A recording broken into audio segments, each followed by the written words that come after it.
everybody. I wanted to go through the chemistry of hair color with you because I think it is very, very important that we all as hairstylists understand what we are doing to the hair as we manipulate the hair color.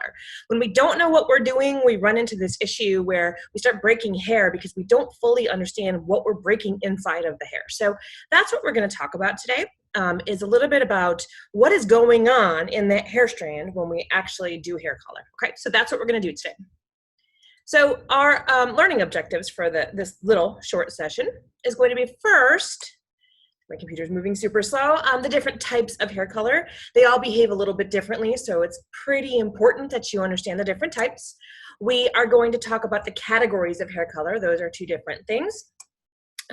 We are going to talk about the typical chemicals and what they do. So we're going to kind of highlight through some of the ones that you see the most often in hair color. And we're going to talk about the purpose of those and why they're actually there. All right, and then we're going to talk a little bit about Olaplex. I know that's not really hair color, but you know, over the past 5 to 8 years, it has kind of taken the beauty industry by storm. So I think it's important that we include it here and we really start talking about what it claims to be doing and whether or not it could actually be helping the hair. Okay. And then finally, we're going to talk about some key things that you really need to remember as you manipulate hair. Okay, so that's our plan for today. It's about 10 to 15 minutes, nothing crazy, but I do think it's going to help you. This will be all over a state board, regardless of where you live and where you take that state board. So hugely, hugely important that you are prepared with this information. And, you know, I mean, we don't want to break hair, right? Let's not give hairstyles a bad name. All right, so first, let's talk about the categories of hair color. There are 2 categories of color, and they behave differently. Okay, so first, we have oxidative color. So oxidative color typically contains ammonia or some other catalyst. And so the reason I say it that way is sometimes people think, oh, it's ammonia-free, it's permanent color, it's ammonia-free, it's not damaging. There has to be something in there to lift a cuticle, all right? So even though they may have removed the ammonia or put a different catalyst in there, it's still doing damage. Do not be tricked into thinking that ammonia-free means damage-free. Not the same thing, okay? Oxidative color also uses hydrogen peroxide to oxidize the hair, okay? So oxide, oxidize, put them together, right? Hydrogen peroxide. You find that in your developer. We're gonna go a little bit deeper here in just a little bit, but those are the 2 things about oxidative color that pretty much stand true, as well as it has the ability to actually lighten hair. So any type of oxidation occurring means we could lighten hair. It doesn't mean we always use oxidative color to do that, but it has the ability to. Okay, non-oxidative color is the other category of hair color. This does not oxidize, right? We aren't including hydrogen peroxide into it. So typically there is nothing to mix in a non-oxidative color. We squeeze it right out of the tube and then we put it right on the hair, or sometimes we just put it right on the hair. Okay, so that's a non-oxidative color. It cannot lighten hair. You are only depositing in when you use a non-oxidative color. So that's pretty important to remember, that you can't pick up a color tube and lighten with it if you don't mix something into that. Okay, which means it's deposit only. We stain the hair with it, all right? So let's start with the easy one, which is non-oxidative. And I say it's easy because there's not a whole lot going on with non-oxidative color. All right, it sits on the outside of the hair strand. So if you look at my very poorly done graphic design down at the bottom, the line is supposed to represent the hair strand, and then those are the color molecules on top. You can see it just kind of sits outside of it. It doesn't penetrate into it, all right? It does not need to be mixed. I mentioned that earlier. So non-oxidative colors, we just squeeze right onto the head or into a bowl and then onto the head. Hopefully you're starting to think about some colors that you may have used before that you're thinking, oh, that's probably non-oxidative. I don't have to mix anything into it. So we'll talk about those in a second. Like I mentioned earlier, large molecules do not penetrate the cuticle layer. So they just kind of sit outside. They sit right on top. They're too big to actually go into the cuticle. Okay, so basically they stain hair, but they can't lighten. So the reason I say stain is, you know, if you have very porous hair and your cuticle is already damaged, or gone. I mean, sometimes we fry hair to a point that the cuticle is actually gone.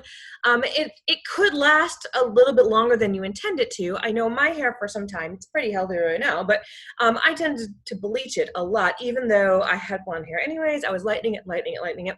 If you used a non-oxidative color on my hair, you're probably going to get longer than one shampoo out of it. And we're going to talk about the types of color here in a second, which are temporary and semi-permanent. Okay, so we're going to go a little deeper into those two so that you understand the difference. So still talking about non-oxidative color, we have temporary color, okay? So temporary color could be mascara. Yes, mascara. I think people forget that that's actually coloring something. Mascara coats the outside of your eyelash, which is a type of hair. It could be the color hairspray. So, you know, the last slide I kind of mentioned that my hair used to be porous enough.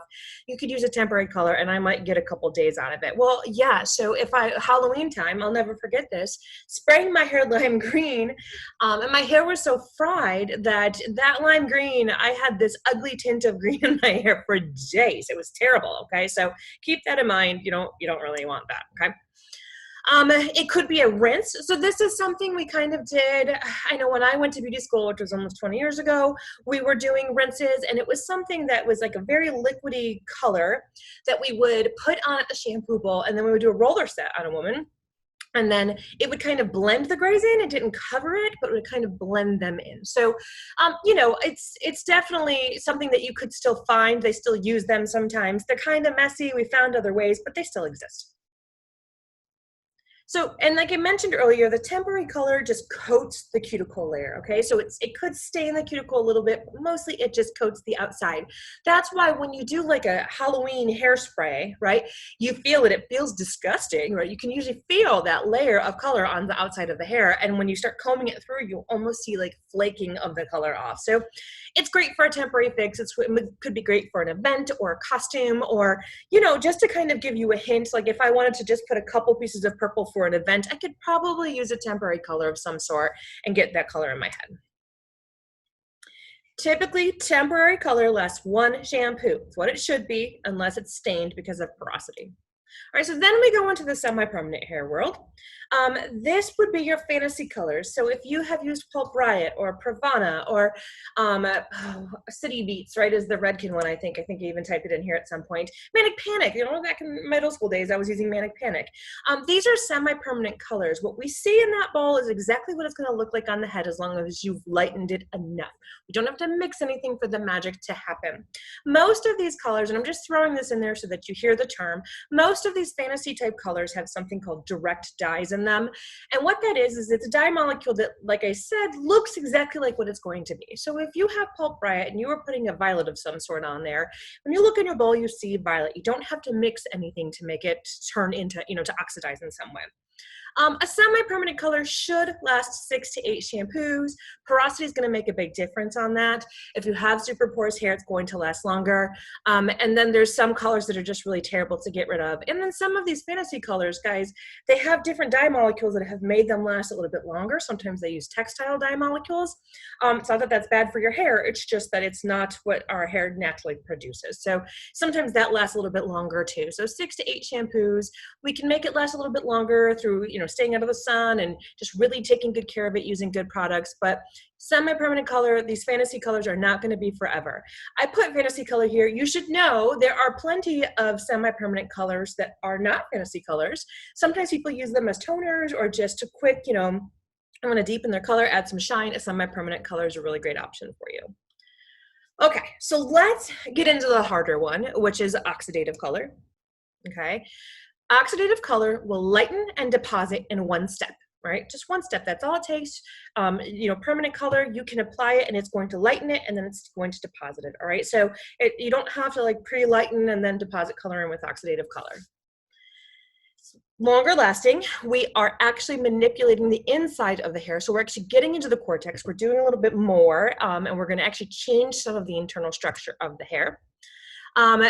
It does require hydrogen peroxide to process. So, you know, something to keep in mind, you need H2O2 in there. That's actually going to oxidize the color. We'll talk about what it really does later. Oxidize. You're going to keep hearing that word. Oxidize, oxidative, hydrogen peroxide. It all is oxygen. It's what it is, guys. It's oxygen creating the magic, just like in perms, okay?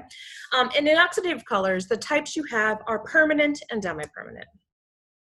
Okay, so the types of oxidative color, we do have DemiPermanent, which most of you have heard of, and I have some beef with DemiPermanent. Not that I have beef with DemiPermanent, I have beef with how people perceive DemiPermanent. So often they hear the word demi and they mean, oh, it's not gonna last as long. It's not true. It actually can last longer than permanent color can because you're not doing any damage with it. We're not blasting up like open cuticle layers. We're very gently changing the color, okay? So a demi-permanent color slightly lifts the cuticle so it can deposit into the hair, right? This could be your shade DQ, your color sync. Every brand out there has a demi-permanent color, I think. All right. It is a large molecule that actually kind of nestles itself in between the cuticle and the cortex. The reason it lasts longer is because we did actually slightly lift the cuticle layer, and there is a small amount of hydrogen peroxide in what we actually mix it with. So there is some oxidation occurring.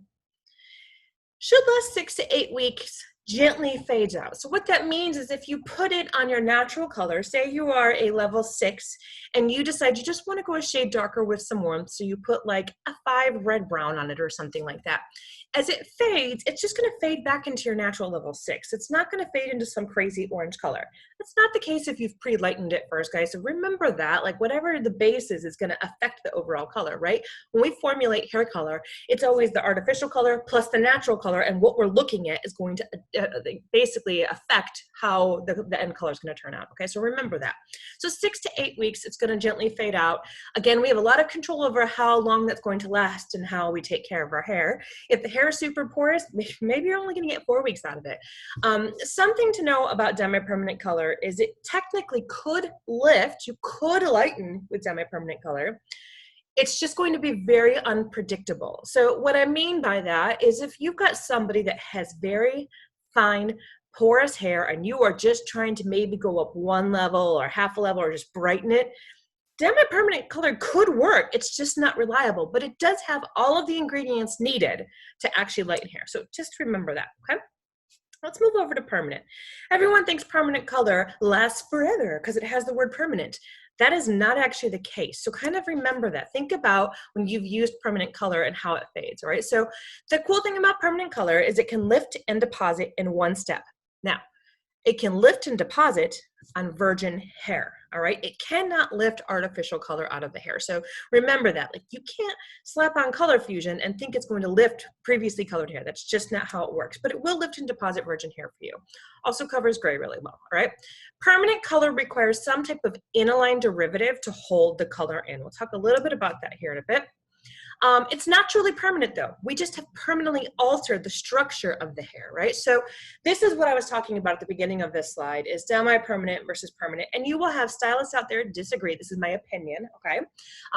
That demi-permanent doesn't last as long. You have to use permanent. Well, I'm a firm believer you should absolutely never pull permanent color through the ends if you don't have to. Using a demi will actually last longer because it gives shine, you're not damaging the hair, and when we use permanent color, we blast open the cuticle so far, it doesn't really, the door doesn't shut all the way. It's like if you have like a crickety old door that's starting to fall off the hinges, you know, if your mom ever said air conditioning the whole outside, it's the same way, right? We've opened this door, we've kind of broken the hinge, color seeps out quicker, and now we've done damage. So if you can avoid the permanent color, do it. And honestly, like I said, demi will actually last longer if you have the right conditions for it. Okay, you do need a permanent color retouch about every 3 to 4 weeks. It's not because the ends, it's usually that, you know, your hair is growing out. Like, that happens, that's nature, right? So what I always recommend is doing permanent color on the regrowth, and then if you need to refresh for zones 2 and 3, you're using a demi-permanent color. Okay, so where does Lightner fit in? Lightner is not technically a type of color, but it is oxidative, all right? It is oxidative because what we're doing is decolorizing the hair. It moves through 10 stages of decolorization. What it actually does is it goes into the hair and it breaks all of the melanin in your hair into pieces, whether it be artificial melanin or natural melanin, okay? So it goes in and it breaks all of the melanin into pieces so that light can actually pass through the hair. The more light that can pass through, the lighter it appears to your eyes. So that's how that's working, which is why the stronger the volume, the more lift you're gonna have, the more push you're gonna have. The darker the hair, the more melanin you have to break through, which is why sometimes it's so hard to actually lighten that dark dark hair, all sorts of factors there. I could probably do an entire session just on Lightner, but I just wanted to like touch on it so that you knew where it fit in all of this. Okay. Okay, so some of the chemicals that you really need to know through this. First is ammonia. All right, we'll talk about ammonia. We're going to talk about hydrogen peroxide. I've already mentioned those so many times in just the past 10 minutes of your life. We're going to talk about aniline derivatives. I know I just kind of touched on it, but it's a term that will be on a state board. So if you are learning how to do hair right now, you need to know that term. And we're going to talk about ceramides, and we will talk about ODS2, which isn't present in every color, but it's something that I've heard thrown out there enough times that I thought, we should talk about this. Okay, so let's talk about these chemicals. First being ammonia, because it is probably the most popular. That and hydrogen peroxide are the two popular terms you hear over and over and over. So it is responsible for lifting the cuticle, okay? We have to lift the cuticle to get into the cortex and change things, all right? So that's what ammonia is doing. Ammonia is actually found in the tube of hair color, all right? That's where you find it. So if you have a tube of 6Mg, natural gold or natural green, depending on what you're doing, then the ammonia is in that tube of hair color, okay? And so the higher the level of color, the more ammonia is going to be present in it. So a 5 compared to a level 10, the 10 is going to have twice as much ammonia in it to really, really blast open that cuticle and make the change that you want to do, okay? So the lighter the color, the higher ammonia. Hydrogen peroxide, right? I've mentioned this a million times so far today too. The job of hydrogen peroxide is to break up the melanin. So earlier I mentioned that, what happens when we lighten hair is we go in and we break up the melanin. That's hydrogen peroxide's job, okay? So it's something, sometimes, in perms we'll see that the color sometimes changes, it lightens up because there's hydrogen peroxide in your neutralizer. So just hydrogen peroxide can lighten hair. When I was young, we used something called Sun-In. Some of you are probably shaking your head going, yeah, I've heard of that, right? It was basically hydrogen peroxide and water in a bottle, and we would spray it on our hair and sit in the sun. Well, the sun would heat it up and the hydrogen peroxide would lighten our hair. That's what was happening. So that's the job of hydrogen peroxide. Okay, breaks up the melanin. It is found in your developer, all right? So I think a lot of you, that sounds familiar to you. The higher the developer, the higher content of hydrogen peroxide. I think I even have that as a bullet here. Yeah, so the stronger the volume, the more H2O2 is present. So, you need to learn those, the 3, 6, 9, 12. 12% is gonna be 40 volume. 3% is typically gonna be a 10 volume. Most DemiPermanent colors use a 2%, which is just slightly less than that 10 volume, okay? So, anyways, you've got to remember that stuff. I'll never forget that being on a test for when I went to go work for Matrix. I had to know that information, so learn it, okay? So I've also thrown out this term, aniline derivative, which is important. It's probably not something you have to remember much further outside of hair school, but it is something you need to know for a state board, no matter where you take that state board, okay? So an aniline derivative is a colorless dye molecule that combines with the H2O2 once inside the hair. Once they combine together, they're so large it actually locks into the hair, and then it starts to oxidize and change color, okay? So that aniline derivative literally is just this color little thing that basically beefs up the color molecules in the hydrogen peroxide so that they get stuck, hence permanent, okay? Here it is. It's what makes permanent permanent, right? So just kind of remember that. You just have to remember that it's a colorless dye molecule that combines with the H2O2. That will be all over a state board for you. I wanted to mention ceramides. It's something that for a long time, I had heard about them in Color Sync for Matrix, probably because I worked for Matrix, and so it was a big thing, and they had just kind of come out. It was probably 15 years ago that people started talking about ceramides. But what ceramides do is they fill in the holes, right? So if you have a piece of Swiss cheese, what ceramides do is they actually fill in those holes so that you have a more consistent palette to color. All right, so we find them in a lot of semi and demi-permanent colors. We now find them in styling products even to build strength. I think you'll probably find them in like extreme anti-snap, things like that, because ceramides really just kind of fill in the holes and add extra proteins into the hair, all right? Allows for a more even, consistent color result because you now have a nice, smooth palette instead of one with a bunch of divots going on, all right? Okay, so the last term that I brought up was ODS2, which actually stands for oil delivery system. This is what you find in a lot of the new oil colors. So a lot of these oil-based colors are ammonia-free, and their claim is it's healthy for your hair, there's no ammonia. Great, okay? But the big reason they are healthier for your hair is because they are packing your hair full of oils while they're coloring. So they're replenishing the moisture while you're breaking it into pieces. So yeah, absolutely, they are better for your hair, but it's really the oil delivery that is doing that for you, okay? Deposits, conditioners as a color. So like I just said. All right. So what about Olaplex, right? So I had to do some research on this just to see, because I know there's all sorts of things out there. People, claim that it does amazing things, and it really does. I mean, I have seen people that have used it, and I've used it on a couple clients when I'm doing fantasy colors, and they're, all that processing, and they're not feeling great. But its claim to fame is it actually rebuilds disulfide bonds. So if you know anything about the chemistry of perms and relaxers, disulfide bond accounts for about a third of the hair's strength, right? It's part of the keratin protein that we manipulate when we perm hair. So while I would love to say that the hydrogen peroxide and the Lightners and the colors and all these things can just go in and just target melanin and just break those apart and then ease its way back, that's not real. It's more of like a tornado, right? So it goes in the hair and it just starts wrecking everything possible. I'm not trying to scare you out of coloring hair, but be conscious of what's happening, right? So that means that when it's in there, it's also breaking disulfide bonds. It could break peptide bonds. That's usually when we actually break hair off. So it really does some damage. So what Olaplex is claiming to do is actually rebuild the disulfide bonds, all right? So I'm probably going to just destroy this word here, but I'm going to go for it anyways, all right?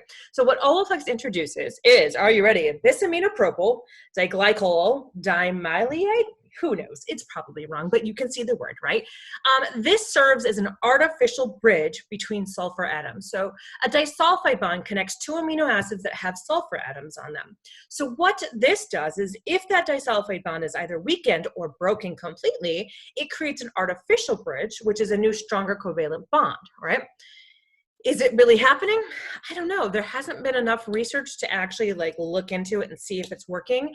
But I will say, from my own experience, I've used it on some people, and the hair does feel pretty darn good after some major chemical processing. So could it hurt? Can't hurt, right? So I would say use it, see how it goes for you. But that way you kind of know as you're explaining to people why it's worth the upcharge, because you should be upcharging for services like this, that you can explain, oh, well, here's what's happening. When we lighten your hair, we're damaging it. This is going to help repair that damage and build stronger bonds in your hair, right? Sell it to your clients, guys. It's worth it, I promise. All right, 64,270,000. This is how many people colored their hair in 2019. Take a deep breath, right? That's just in the US, guys, just in 2019. This is how many people actually colored their hair, all right? So think about that, right? You need to know your chemistry so that you can know your services and you can tap into that 64 million. That's all I got, guys. So keep this stuff in mind. If you have any questions, feel free to put it in the comments or reach out to me or whatever. I'm happy to go further into it for you, and I hope you enjoyed. All right, have a great one.